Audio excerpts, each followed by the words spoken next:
last couple of points.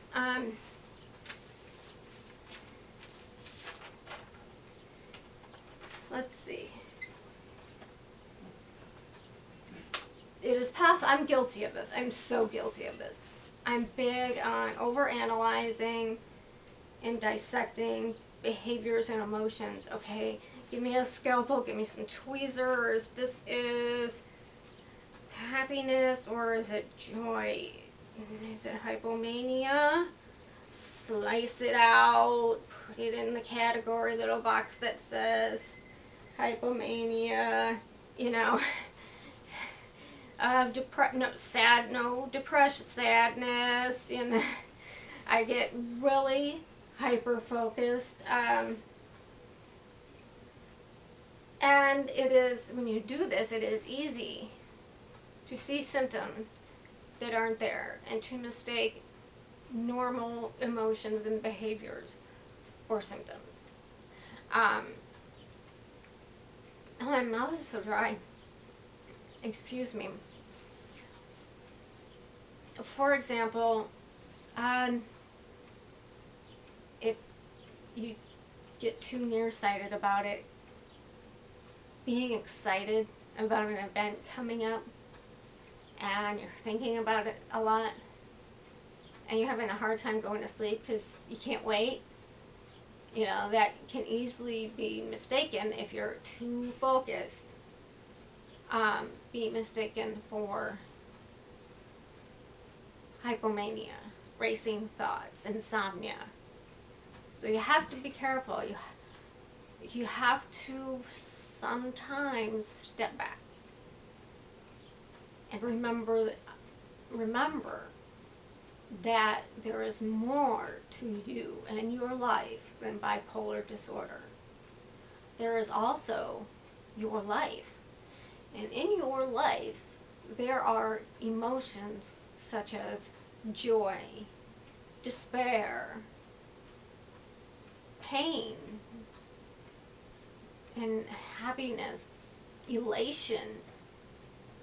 And they are not wrong. They are not symptoms. That is not bipolar. You have to step back and live your life. Don't live bipolar disorder. Live your life. Now, there are times when, you know, your disorder requires a little extra attention, you know, but just don't get caught in that hyper focus, or you will, you know, see symptoms where they aren't.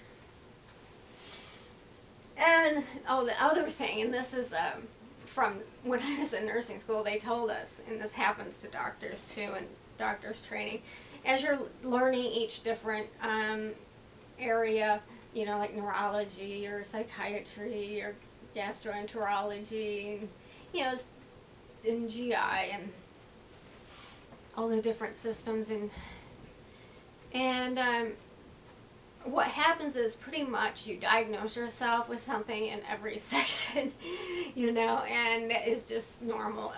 It happens all the time.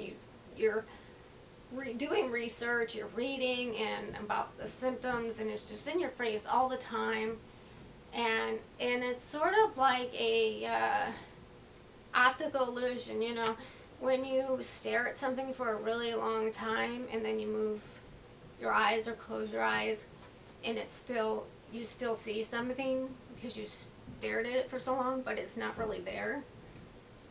If you spend too much time, intense time, for a long period of time researching bipolar disorder, or whichever your disorder is,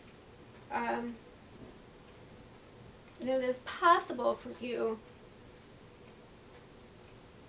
or even if you don't have a disorder and you just think you do, and you're diagnosing yourself, and you're doing all this research, and you're just staring at this research, and it's in your brain, and in your brain, and in your face, and in your brain, you close your eyes and look away, you're going to see symptoms that you don't have.